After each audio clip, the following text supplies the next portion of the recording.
বাংলায় আরও একটা মহাভারত হবে 2026-এ। দুর্যোধন দুঃশাসনরা বিদায় নেবে, বুলডোজার চলবে, উত্তরপ্রদেশ মডেল করার হুঁশিয়ারি বিজেপি নেতার। এই বিজেপি নেতা নিজের রগরগে মন্তব্যের জন্য বিখ্যাত। তিনি যেখানেই যান সদর্পে নিজের এই যে অ্যাটিটিউড, সেই অ্যাটিটিউড সামনে আনে। 26-এ রাজ্যে বুলডোজার চলবে, অনেকটা যোগী রাজ্যের ভঙ্গিতে সেই বুলডোজার চলবে বলে হুঁশিয়ারি দিচ্ছেন এই বিজেপি নেতা। সরকারি জমি দখল করে তৃণমূল নেতারা দোকান করেছে, বাড়ি করেছে, গেস্ট হাউস করেছে, সর্বত্র বুলডোজার চলবে। বাংলায় উত্তরপ্রদেশ মডেল করার হুঁশিয়ারি দিয়েছেন বঙ্গ বিজেপির এই দোর্দণ্ড প্রতাপ নেতা। আমি যে নেতার কথা বলছি তিনি দিলীপ ঘোষ। শিক্ষকদের উপর পুলিশের মারধরের ঘটনায় তীব্র ক্ষোভ প্রকাশ করেছেন দিলীপ ঘোষ। মালদায় ভারত বাংলাদেশ সীমান্তবর্তী মেহেদিপুরে চা চক্রে যোগ দিয়ে একথা বলেন তিনি। শিক্ষকদের জন্য পুলিশ অতি সক্রিয়, অন্যদিকে জঙ্গিপুরের ঘটনায় পুলিশি নিষ্ক্রিয়তা নিয়েও প্রশ্ন তোলেন দিলীপ। তিনি বলেন 18,000 যোগ্য প্রার্থীকে চাকরি ফেরত দিতে হবে, আর 8,000 অযোগ্য প্রার্থী যারা তৃণমূল নেতাকে টাকা দিয়ে চাকরি পেয়েছেন তারা তৃণমূল নেতাদের বাড়ি ছাড়া করবে, গাড়ি বাড়ি বিক্রি করিয়ে টাকা আদায় করবে। বাংলায় আরও একটা মহাভারত হবে। 2026-এ দুর্যোধন দুঃশাসনরা বিদায় নেবে। যে মানুষ সিপিএমকে তাড়িয়ে এদের এনেছিল এবার ঝাঁটাপেটা করে তাদের তাড়াবে। পুলিশের ভূমিকা নিয়েও তীব্র ক্ষোভ প্রকাশ করেন দিলীপ ঘোষ। কি বলেছেন তিনি শোনাবো আপনাদের।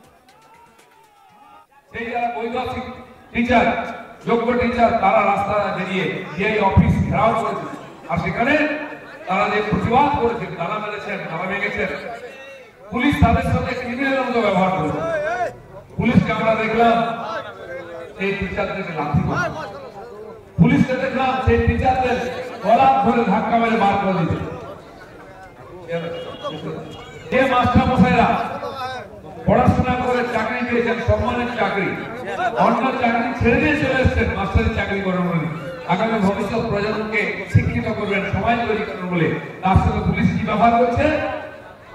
চোর ডাকাতদের সঙ্গে যেরকম ব্যবহার করে, লাথ মারছে, গলা ধরছে, ধাক্কা দিচ্ছে, গলা ধরছে। কিন্তু ঠিক একই রকম দুদিন আগে ঘটনা ঘটেছে জঙ্গিপুরেতে, কাল পরশু আজকেও ঘটছে। কিছু লোক এই দেশের সংবিধান মানে না, এই দেশের সংসদ মানে না, এই দেশের সুপ্রিম কোর্ট মানে না বলে রাস্তায় নেমে চিৎকার করছেন, গাড়ি ভাঙছে, গাড়ি জ্বালাচ্ছে, বাড়ি ভাঙছে, দোকান ভাঙছে, থানা পর্যন্ত জ্বালিয়ে দিয়েছে। সেখানে কিন্তু বীর পুঙ্গব পুলিশদের দেখা যায় না। একটা লোকের গলা ধরতে পারেন, একটা লোককে লাঠি পেটা করতে পারেন, একটাকে অ্যারেস্ট করতে পারেন, কারণ তারা এক বিশেষ সম্প্রদায়ের লোক। শুধু তাই নয়, একটা জঙ্গি গোষ্ঠীর লোক, তাদের হাতে কখনো ফিলিস্তিনের পতাকা দেখা যায়, কখনো হামাসের পতাকা দেখা যায়, দেশের বিরুদ্ধে স্লোগান উঠছে। তার মধ্যে বহু লোক হয়তো ওপার বাংলা থেকে চলে এসে উৎপাত করা, ও পাশে উৎপাত, এ পাশে উৎপাত। ধন সম্পত্তি নষ্ট করা হচ্ছে হিন্দু সমাজ, দোকানকার ভাঙা হচ্ছে হিন্দু, বাড়ি জ্বালানো হচ্ছে, গাড়ি জ্বালানো হচ্ছে হিন্দুর, আর থানার পুলিশদের যারা কাটমানি খায়। আমি কালকে টিভিতে এক পুলিশকে দেখলাম কি বিরক্ত দেখাচ্ছেন টিএমসি নেতাদের কাছে গরু ঢুকে যাওয়ার জন্য, নেতা সেই টিচারদের লাথি মারছেন। আমি শুনলাম আপনাদের এখানে ফাঁড়ির একজন ইনচার্জ আছেন, তিনি নাকি খুব বীর পুরুষ, হিন্দুদের উপর খুব অত্যাচার করেন। আমরা জানি যারা এই ধরনের পোস্টিং থাকে বড়, তারা কি করে, কিভাবে সবাই গাড়ি গাড়ি করে, সেটা আমরা জানি, সেই খবরও আছে।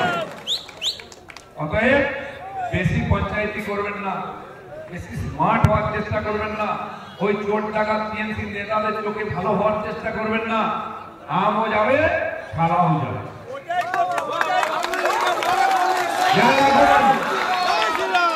গম যখন পিসতে যায় না মেশিনে, গমের সঙ্গে খুনও পিসে যায়, কি পিসে যায় কিনা? তো গম তো পিসবেই, এই খুনগুলো পিসে যাবে, আটার সঙ্গে পিসে যাবে। বেশি স্মার্ট হয়ে বেশি দাদাগিরি করতে যাবেন না ক্ষমতার জোরে। এই লঙ্কা রাবণের রাজ্য খুব তাড়াতাড়ি যাবে।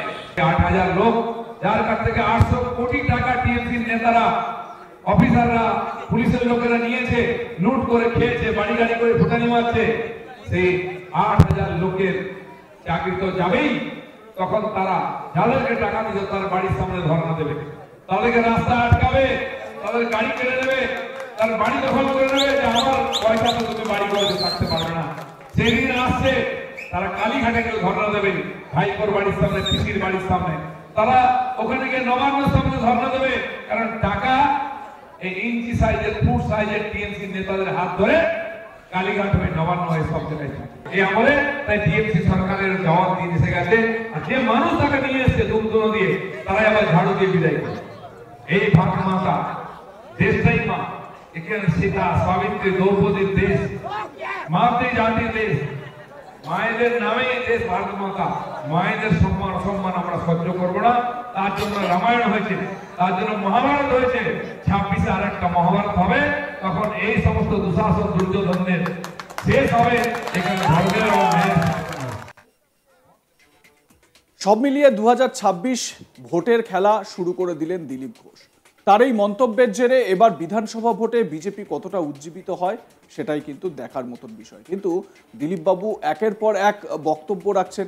দিলীপবাবু মালদার এই যে চা চক্রে যোগ দিয়ে যে কর্মী সমর্থকদের সঙ্গে মিলিত হন, সেখানেই তিনি বক্তব্য রাখতে গিয়ে বলেন যে হিন্দুদের যে পূজার্চনা, হিন্দুদের যে বিশ্বাস, দুর্গা পুজো, কালী পুজো বা এই যে রামনবমী, সেটাকে সম্প্রীতির উৎসব হিসেবে দেখা হচ্ছে।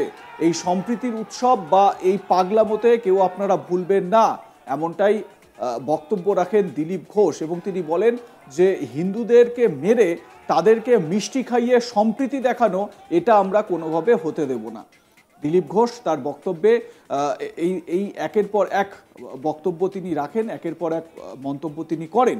দিলীপ ঘোষকে কিন্তু যেরকম আমি আগেও বলেছি যে দিলীপ ঘোষকে সাম্প্রতিক সময়ে আবারও পুরো ফর্মে ফিরতে দেখা গিয়েছে। লোকসভা ভোটে হারের পর থেকে তিনি যতটা থিতু হয়ে গেছিলেন, যতটা স্লথ হয়ে গিয়েছিল তার গতি, ঠিক ততটাই বেশি একেবারে তিনি অ্যাক্টিভ হয়ে উঠেছেন দলে এবং একই সঙ্গে ততটাই আবারও ক্ষিপ্র হয়ে উঠেছেন। ঠিক আগের দিলীপ ঘোষ যেরকম রাজ্য সভাপতি থাকাকালীন নিজের বক্তব্য বলতেন, ঠিক সেই একই রকম দিলীপ ঘোষ জেলা সফর করছেন, বিভিন্ন জেলায় যাচ্ছেন, স্থানীয় নেতা নেত্রীদের সঙ্গে সাক্ষাৎ করছেন, কথা বলছেন। খুব ইন্টারেস্টিং একটা বিষয় হচ্ছে, সাধারণত এই কাজগুলো বিজেপির যিনি সভাপতি হয়ে থাকেন বা রাজ্যর যিনি প্রদেশের যিনি সভাপতি হয়ে থাকেন সেই সভাপতি করে থাকেন। যে ছবিটা এই মুহূর্তে আপনারা দেখছেন, দিলীপ ঘোষের হাতে গদা উঠে গেছে। স্থানীয় নেতাকর্মীরা তারা ভীষণ রকমভাবে উজ্জীবিত হয়ে উঠেছেন দিলীপ ঘোষকে দেখে। একদিকে পদ্মফুল, একদিকে গদা, ঠিক যেন বিষ্ণু।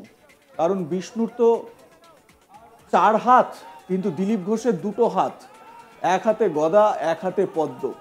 শঙ্খ এবং চক্রটা মিসিং রয়েছে এখানে, কিন্তু তা সত্ত্বেও বিজেপি নেতাকর্মীরা তারা কিন্তু দিলীপ ঘোষকে সেই রকমভাবেই কিন্তু প্রজেক্ট করার চেষ্টা করছেন। আর এটা একটা স্বভাবসিদ্ধ ভঙ্গি দিলীপ ঘোষের বিভিন্ন সময় দেখা যায়।